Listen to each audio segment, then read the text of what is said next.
teach you how to sleep like him. Oh, this is how the people 2020 how to sleep like a boss. Hey, I have to talk to you. what's up? Oh my I think I'm gonna quit my job. What is happening? I got another speeding ticket on the way here. Oh no. I don't have time to drive slow. Oh man. It's like one shift to the next. And then Yeah. in my free time, it's just like thinking about work all the time. That's a shame. I want to quit. It's like, what's the point of this? We It's just not- got out of I school. can't even enjoy life. Like, Well, okay, let's take a step back here. What sort of things are you doing to help yourself to feel better, to feel grounded? nothing. Nothing. Nothing. Are you eating decently? How are you sleeping? Dude, I try not to eat because I feel like when I eat, the caffeine doesn't work as much. You know what I mean? The caffeine works better when I eat less. Okay, so- well we need to take And I need the caffeine because I'm working all the time. Okay, you look a little manic. Let's take it. Manic. Let's take a deep breath. Okay. So there are some things that you can do to change. I understand it's been Yeah, how super do you tough. do it? You're working too? I do the things that I need Where to do you work? The same place? Like Yes. But perhaps I spend my free time a little bit more self-aware and trying to keep myself calm and grounded and steady, sleeping good, eating good, I don't to know try how to you do that. manage. Well, I can help. We can talk about it. Alright. So, what are you eating exactly? Sometimes I eat Doritos.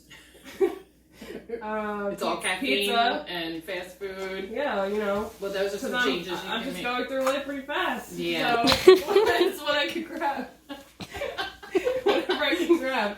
Pop-Tarts, more Pop-Tarts are the best. S'mores. Yeah. And you've got the Monster, and Yep. I'm sure you're chasing that down with Sometimes some I nice eat black apples. coffee. So, okay, well Yeah. that's good. Fiber is good. Yeah. Yeah, I mean, those are some changes you can make. Some more apples. You can try to include some whole grains into your diet. Some things that take Whole longer for your grains. body to So now I have to go to digest. Whole Foods. You want me to shop for you? Yeah. I can pick some stuff up. Maybe we should go shopping together. Maybe we should. Yeah. Maybe we should. All those things that we learned in nursing school, remember? No. This, no. No time to think about that, No time. right? Well, one of the things that you can start with is trying to get a good night's sleep. I know it's tough with shift work, but there are certain It's so things hard that you with can do. 12-hour shifts and then giving a report. It's like I'm there for I know. 13, 14 hours I know. and then work the next day, and I don't live that close to my job. And then that's why I'm getting speeding tickets. Yeah, you know? because you're flying to and fro. Yeah. And how many shifts do you work in a row? 4, Oh my around gosh. 4, yeah. Well, there's maybe some changes need to be made because you can't continue on like this. No, that's why I want to quit. So Yeah. No, why don't we talk about some things that you can do differently before you just wholesale quit? quit. Yep. All right. Okay. So the goal is not met. The reasons are poor education and outreach, poor lifestyle choices, substance use like coffee, alcohol, sleep aids, benzos, and barbiturates, lack of self-awareness, bad diet, and lack of exercise. Negative effects of insufficient sleep. So therefore, sleep is a very important activity in our lives. No matter your age, whatever you do, you need to sleep. Recommendations for sleep are 7 to 8 hours. And therefore, if you are sleeping less than that, there are implications for that psychologically and physically. So these are the negative effects that have been found to be on our bodies when you don't have enough sleep. Some of them are diseases like diabetes mellitus, obesity, cardiovascular diseases such as coronary artery disease, stroke, hypertension, daytime fatigue, mood problems, maybe getting angry, being irritable, restlessness, relationship issues between family members. Those are working different shifts. They cannot be able to meet together and do things together as a family. That will result in depression sometimes, which can lead to dementia and Alzheimer's disease. Emotional inability to cope with issues of life, poor work performance, sometimes being not able to complete your job requirements or your job, being angry at your colleagues at work, increased work errors, which also cause safety issues. Specifically for the nurses and those who also take care for patients in hospitals, research has found that there are more increased medication errors, increased burnout and fatigue, which leads to decrease in staffing. Research has also found that if you don't have enough sleep, or if you go for 24 hours without sleep, that's equivalent to 0.10 blood alcohol level. Hi, I'm going to be talking about the positive effects of sleep. So some of the positive effects of good sleep are improved health. So this means decrease in obesity, diabetes, daytime fatigue, increased healthier cardiovascular health, and overall just a healthier well-being, not feeling that daytime drowsiness or as miserable in our physical bodies. A lot of times you can have flu-like feeling symptoms when you're not getting enough sleep. You're going to have that more energy. A great thing for nurses or other workers who may be working long shifts, working with other people, is they're going to have a safer work environment when they are getting sufficient amount of sleep, because they're more aware of what's going on around them. They have better productivity, and they're just better advocates for what's going on because they're very aware. There's also safety on the roads. As Stephen mentioned, when people are driving with lack of sleep, it's basically like they're driving under the influence. So when we have better sleep, we have safer traffic, so safer. With positive sleep, we're also going to have better relationships. This is because we're going to be in better spirits. We're going to have a better mood and outlook on life because of having that sleep that makes us feel rested. And also with improved sleep and the positive effects of sleep, we're going to retain information better. So definitely as nurses, if we're retaining information better, we're going to be better nurses to our patients. There's a lot of information we have to remember. We could have 5 patients on our hands, and to remember everything about those patients and what we're looking for, we're going to need to have a good function of our brains to attain all of that information. We're also going to have stronger immune systems working with people, and in the healthcare facility, we can't be getting sick all the time. And so if we take care of ourselves and have better sleep and better exercise and just a stronger, healthier well-being, we're going to be better nurses because we're going to be healthy and our care is met so then we can meet the needs of our patients. We're going to have decreased depression. Lack of sleep really can increase depression among people, probably for many reasons like poor socialization, just decrease of feeling good about what's going on in life. So we're going to have that increased mood, decrease in depression. We're going to have better relationships. We're going to feel more joyous.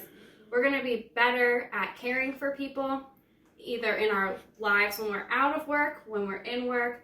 And then as we touch those lives, they're going to hopefully learn from us and be better, more productive, and more joyous in their lives. Now we're going to go over some of the tips for sleep. The first ones I'll talk about are exercise. It's important to get regular exercise, ideally 30 minutes 4 to 5 times per week. Though that might be hard for night shift nurses or even day shift nurses who have lots of kids or things going on, it's really important to try and find a way to fit in that 30 minutes a day because it's going to help with our overall health, and it's also going to help us with our sleep. It's important to do exercise more than 2 hours before you're going to try and go to sleep, because if we do it too close to going to bed, our body's going to be hot and overworked and not feel as ready to rest. And then it actually helps us get ready for sleep because our body gets warmed up, and then as we relax and cool down after the exercise, it cools our body down and relaxes us, preparing us to go to sleep. Another topic of tips that we can give are based off of nutrition. We want nutrition for patients and for ourselves that's high in fiber with a combo with carbs. We want to avoid the sugary foods and high fat foods. Some examples of healthy foods that can help promote better sleep are hummus, almond butter, tart cherry juice, nutritional yeast, corn, kiwi, and spinach. You can also have whole grain crackers, fish, and pumpkin seeds. When trying to go to bed, we want to avoid high sodium foods that would raise our blood pressure and also dehydrate us. We want to limit our caffeine and alcohol about 4 to 6 hours before we go to sleep to help promote better sleep hygiene. We also, to help with our circadian rhythm, when you get up in the morning, you want to eat a breakfast to help your body remember that it's the morning and get ourselves ready for the day. We want you to have an early dinner. That way, when you try to go to sleep, your stomach isn't full of fatty foods that it's trying to digest when it's going to sleep, and also avoid getting those sugar spikes throughout the night, which will decrease the good sleep. Alright, I'm going to talk about some supplements that will help with relaxation and rest, which will promote our sleep hygiene. Some of the first ones I'm going to talk about are melatonin and valerian root. These are sleep aids. So they're going to help cause the body to fall asleep. It's going to help lead the patient or us, ourselves, into better sleep. Then we're going to talk about lavender and lemon balm. So these are pretty commonly known, but they help relax the body. So they're going to help promote that relaxation and rest that we need. Then there's 5-HTP. This actually is a supplement that helps increase serotonin in the body. And serotonin is what helps increase our mood. So we're going to have better mood, and this will help lead us to better relaxation and better rest. The next one is curcumin, which is an anti-inflammatory. So this is going to help with maybe someone is having pain that keeps them from being able to relax and get the rest they need to at night. So when they take this curcumin, it's going to cause anti-inflammatory response in the body, relieving some of that aches and pain, increasing their relaxation. Then there's L-theanine, which encourages the body to get into that rest and sleep mode. And then our last one is magnesium, which is a relaxant, so it helps to depress and calm the effects of the nervous system. So here are some more tips to help just with overall sleep hygiene. So one important thing is to try and stick to a schedule. So try to have your routine for when you go to bed. This could include you take time to have meditation before you go to bed. You read a book, like a chapter before you go to sleep. Or you take time to pray and reflect on your day and see the positive things that helps you relax. Another thing could be each night you take a bath with Epsom salts and just relax and try to find something that calms your body before you go into bed. And over time, it'll train your body that, okay, we're doing this routine, now it's time to get ready to sleep. And it'll become better for your body and just more natural.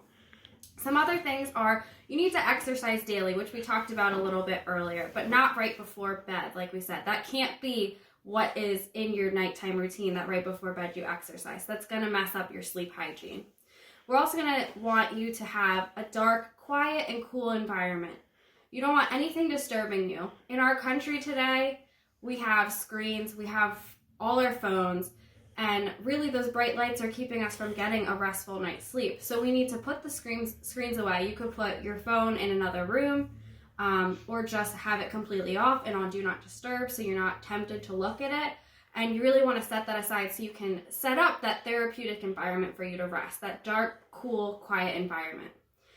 Then you want to, again, avoid tobacco, caffeine, alcohol, anything that's kind of like a stimulant 4 to 6 hours before you go to sleep so you can prepare your body to rest. You also want to reserve your bed for the 3 S's: sleep, sickness, and sex. You don't want to use your bed for anything else because then your sleep hygiene is not going to be as therapeutic. And last of all, we want to avoid using sleeping pills or use them cautiously under the guidance of a physician to help your body have the best sleep hygiene that it can. So the last few things we're going to talk about are some of the light effects, circadian rhythm, and then just final thoughts on sleep hygiene. So light effects, we need to go outside more to get that fresh air and sunlight. The sunlight is going to help increase our melatonin, which is actually going to help our body regulate itself better to help us get ready to go to sleep at night. That fresh air and mixing it with exercise as well is going to help us improve our overall health. And when we are able to have better overall health and regulate that melatonin in our bodies, it's going to lead us to better sleep later in the day. Our circadian rhythm is our wake-sleep cycle. So for night shift workers, or even day shift if we aren't good at regulating our sleep, we need to have a consistent schedule for our body to function at its best. So for night shift workers, when you're leaving, try to decrease the amount of light that you're getting when you're going home. So wear sunglasses. When you go home, have darkened shades when you try to go to sleep. Because it's easy to go to sleep when you get home, but the problem is staying asleep. So if you try to decrease as much light stimulus on your way home, you'll probably have an easier time staying asleep once you get home. We want to try and promote 7 to 8 hours of sleep, whether you're sleeping during the day or at night. It's just ideal, and it's the best way for our body to function. Final thoughts, we want to try to have mindfulness. If we're able to reflect on our day and be mindful of where we are in this current moment, it's going to help us function better and feel better about where we are. We're not stressing about tomorrow or what's coming next. You could use the dark shades, earplugs, anything like that, a fan, anything to help create that cool, calm, quiet environment for you to get sleep, whether it's at night or during the day because you're a night shift worker. We also want to make it that when you go to sleep, it's not your time to lay down and think about the problems from your day or the problems that you have to worry about in the future. We want to practice that mindfulness and save it for our bed. It's time to sleep, and tomorrow will come when tomorrow comes. Another tip that could be helpful for people is to keep a sleep journal or a sleep log. So you can write down how you slept that night, what you did during the day, the things you did differently, and see what affected your sleep and what helped you get better sleep or what caused you to get worse sleep. And then hopefully through that you can create a better bedtime ritual and to help promote overall better sleep hygiene and have better outcomes with work and our daily life and just how we affect everyone around us. Thank you. You don't have wages. Hi, Steven. I'm not constipation now, see?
Kim!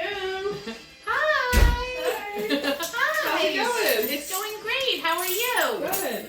Oh, yeah. Yeah. You look a little bit better. I feel great. I'm glad to hear it. So what sort of things have you been doing? What changes have you made? Well, drinking less caffeine.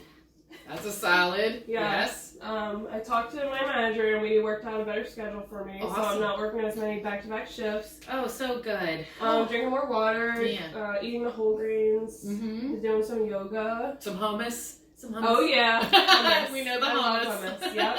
Hummus. Doing yoga? Mm-hmm. Oh, Yep. sweet. Yoga. I do it Nice. every Tuesday night now. Awesome. Yeah. Yay. And you And feel the benefits of that? I do, yeah. I feel feel so more- much more calm and grounded now. That's So awesome. I And feel like I sleep- can enjoy every day a little bit better than before. So That's good. I'm not always thinking about work anymore. Good. Because you shouldn't be. I haven't gotten a speeding ticket in a while. So Yay. Because yeah. you were almost about to lose your license there. Yeah. I heard a little talk of traffic Yep. court. But yeah, so thanks so much for talking with me. No problem. How, and your sleeping is better? Yeah, I sleep through the night. Really? Yeah. Nice. So what sort of things have you been doing? Have you been cutting the light out? Turning Yeah, I some... turn the light out. I'm not on my phone. I don't listen to anything. I just keep the room quiet Nice. and completely dark. And I exercise earlier in the day. Yeah. And just eating healthier foods and not eating like a lot of fatty foods before bed. Yeah. And No alcohol or caffeine before bed. Being firm in your mind, Yep. not thinking the anxious thoughts Yes, before exactly. sleep. Just Mhm. think happy thoughts. Happy quiet, thoughts all sleepy day, thoughts. every day. Yep. All day, every day. Yes. And I bet you your patients are happier too because Yeah, of they it. are. I Yay. feel like I can enjoy them more now too. Hey, so look at that. Like the whole world benefits. Yes, You exactly. benefit and everyone else that touches you benefits as well. Amen. Yay! Hugs!